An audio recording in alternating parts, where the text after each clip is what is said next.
ಇವು ಅಂತಿಂತ ಉಂಡಿ ಅಲ್ಲ ರೀ, ವರ್ಷಕ್ಕೆ ಒಮ್ಮೆ ತಿನ್ನಕ್ಕೆ ಸಿಗುವಂಥ ಮಾವಿನ ಹಣ್ಣಿನ ಉಂಡಿ. ಇವನ್ನ ನೀವು ತಿಂಗಳಗಟ್ಲೆ ಇಟ್ಟು ತಿನ್ಬಹುದು. ಅದ್ಭುತ ರುಚಿ ಹಾಕವು, ಬಾಯಾಗ ಕರಗ್ತವು. ಬರೀ ಒಂದು 4 ಇಂಗ್ರೀಡಿಯೆಂಟ್ಸ್ ಇದ್ರೆ ಸಾಕು. ಇವನ್ನ ತಯಾರ್ಸಕ ಏನು ಮಾಡ್ರಿ, ಚಿರೋಟಿ ರವಾ ತುಪ್ಪದಾಗ ಘಮ ಬರೋವರೆಗೂ ಒಂದು 10ರಿಂದ 12 ನಿಮಿಷ ಲೋ ಫ್ಲೇಮ್ನಾಗ ಹುರಿದು ತಗೋರಿ.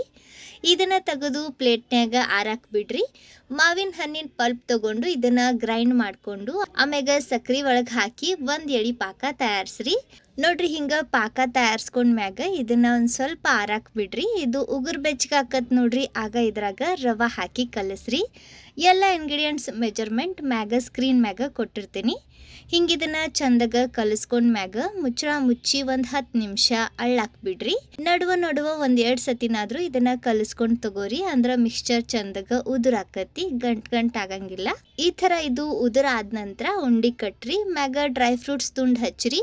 ಮಾಡ್ಕೊಂಡು ತಿನ್ರಿ, ಭಾರಿ ಮಸ್ತ್ ಅಕ್ಕವು. ಡೀಟೇಲ್ ವಿಡಿಯೋ ನಮ್ಮ ಯೂಟ್ಯೂಬ್ ಚಾನಲ್ ಮತ್ತು ಫೇಸ್ಬುಕ್ ಪೇಜ್ ಶ್ರಾವಣಿ ಅಡುಗೆ ಮನೆ ಒಳಗೆ ಅಪ್ಲೋಡ್ ಐತಿ. ಧನ್ಯವಾದ ರೀ.